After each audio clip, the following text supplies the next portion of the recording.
पूर्व मुख्यमंत्री चौधरी ओम प्रकाश चौटाला ने अपने जिला स्तरीय प्रोग्रामों के चलते आज पेहोवा के एक निजी पैलेस में संगठन को मजबूती देने के लिए जिला के कार्यकर्ताओं से रूबरू होकर बातचीत की। लंबे समय के बाद पूर्व मुख्यमंत्री के विचार सुनने के लिए भारी संख्या में पुरुष व महिला कार्यकर्ता पहुंचे। इस दौरान उन्होंने प्रदेश में बढ़ती महंगाई, बेरोजगारी को लेकर प्रदेश की गठबंधन सरकार पर तीखे प्रहार किए। उन्होंने कहा कि कांग्रेस ने एक षड्यंत्र के तहत उन्हें 10 साल के लिए जेल भेज दिया। जब वह जेल गए तो विरोधी पार्टियां ये मानकर चल रही थी कि इनेलो खत्म हो जाएगी, परंतु कार्यकर्ताओं ने पार्टी को संभाले रखा।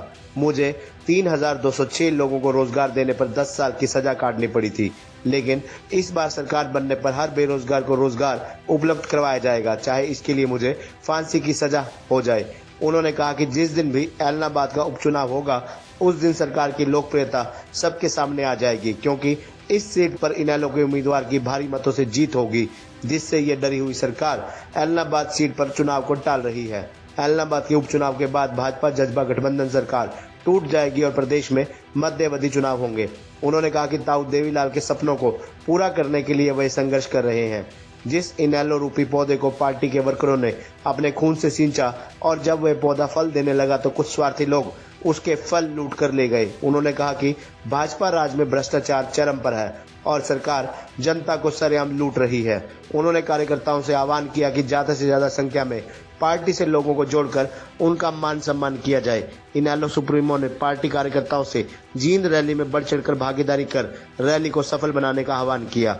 उन्होंने कहा कि खेलों में हरियाणा के खिलाड़ियों ने बेहतर प्रदर्शन कर देश व प्रदेश का नाम रोशन किया है। चौटाला ने कहा कि ऑस्ट्रेलिया के सिडनी ओलंपिक में जो खिलाड़ी गोल्ड मेडल लाएगा उसे 1 करोड़ रुपए और सिल्वर मेडल जीतने वाले को 50 लाख रुपए और कांस्य मेडल जीतने वाले खिलाड़ी को 25 लाख रुपए इनेलो की ओर से इनाम के तौर पर मान सम्मान किया जाएगा। वहीं पूर्व मुख्यमंत्री ओम प्रकाश चौटाला ने कहा कि जो इनेलो छोड़कर गया उसके भविष्य का आप अंदाजा लगा सकते हैं। हमारी पार्टी से अशोक अरोड़ा 18 साल तक प्रदेश में अध्यक्ष और मंत्री रहा। आज वह पार्टी छोड़कर दीपेंद्र नाम के आदमी का ड्राइवर दिखाई दे रहा है। चौटाला ने कहा कि उन्होंने दुनिया के 152 देशों की यात्राएं कर देश के माहौल को नजदीकी से देखा, परंतु जो हमारे देश में आपसी भाईचारा व सुख समृद्धि थी वह किसी भी अन्य देश में देखने को नहीं मिली। परंतु आज सरकार ने जात पात व धर्म की राजनीति करके देश की जनता में जहर घोल दिया है। उन्होंने कहा कि किसान 9 महीने से अपने हक की लड़ाई के लिए अपना घर बार छोड़कर दिल्ली की सीमा पर बैठे हैं। मैं जेल से छूटकर सबसे पहले उनका हाल चाल जानने के लिए गया तो वहां मुझे 36 बिरादरी व हर धर्म के लोग देखने को मिले। अब ये जन आंदोलन बन गया है, परंतु सरकार इसकी अनदेखी कर रही है। इस अवसर पर पूर्व मंत्री स्वर्गीय जसविंदर सिंह संधू के पुत्र गगनजोत सिंह संधू ने कहा कि आज समाज का हर वर्ग दुखी है। इस अवसर पर राष्ट्रीय उपाध्यक्ष प्रकाश भारती, पूर्व विधायक श्याम सिंह राणा, इनेलो IT सेल के राष्ट्रीय प्रभारी करण सिंह चौटाला, जिला प्रभारी राम कुमार आंवला, पूरन सिंह, डॉक्टर रोहताश रंगा, गगनजोत संधू, युवा जिला प्रधान राजू, अमरजीत कौर, बलदेव वड़ैच सहित भारी संख्या में कार्यकर्ता मौजूद रहे।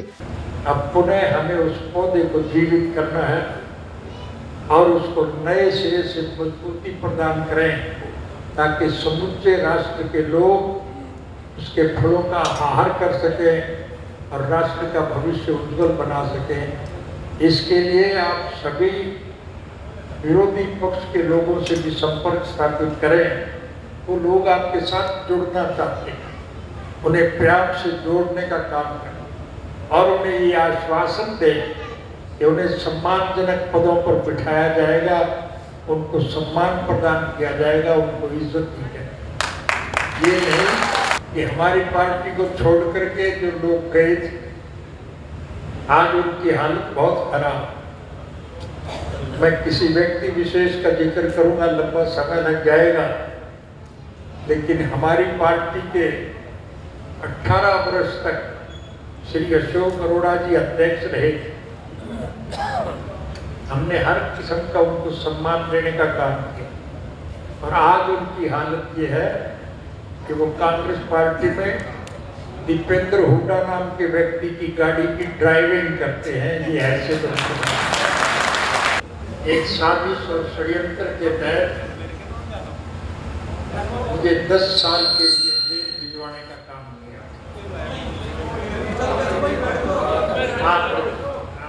फैलाया गया था जब चौटाला तो जेल में मरेगा और इंडियन नेशनल लोकदल पार्टी समाप्त हो जाएगी। लेकिन आप सब बधाई के पात्र हैं कि मेरी गैर हाजिरी में आपने संगठन को पहले के मुकाबले में ज्यादा मजबूत बनाने का काम किया। मैं नहीं कह रहा हूं, बल्कि विरोध पक्ष की पार्टियों के नेता भी इस बात को मान के चलते हैं कि समूचे हिंदुस्तान में संगठनात्मक दृष्टि से इंडियन नेशनल लोकदल पार्टी का कोई मुकाबला नहीं। आज फिर जरूरत है, आज इस कुशासन को समाप्त करने के लिए इंडियन और आप प्रयास भी कर रहे हैं। और आज जिन लोगों ने इंडियन नेशनल लोकदल पार्टी में शमूलियत करने का ऐलान किया, मैं उन सबका हार्दिक स्वागत करता हूं, धन्यवाद। और आप सब साथियों से विनम्र निवेदन करूंगा कि संगठन को मजबूत बनाने के लिए ज्यादा से ज्यादा साथियों को पार्टी में जोड़ने का काम करें। हमारा किसी से कोई द्वेष नहीं, हमारा किसी से कोई विरोध नहीं, हम तो पार्टी के प्रति समर्पित सत्य कार्य करता है। हमारी तो केवल एक ही सोच है, हम स्वर्गीय चौधरी देवीलाल जी के स्वप्नों को साकार करने के पक्षधर हैं। स्वर्गीय चौधरी देवीलाल जी सारी उम्र इस बात के लिए संघर्ष में जूझते रहे कि आम नागरिक की मूलभूत जरूरियात रोजी रोटी कपड़ा मकान से। खबरनामा हरियाणा के लिए पेहोवा से अभिषेक पूर्णिमा की रिपोर्ट।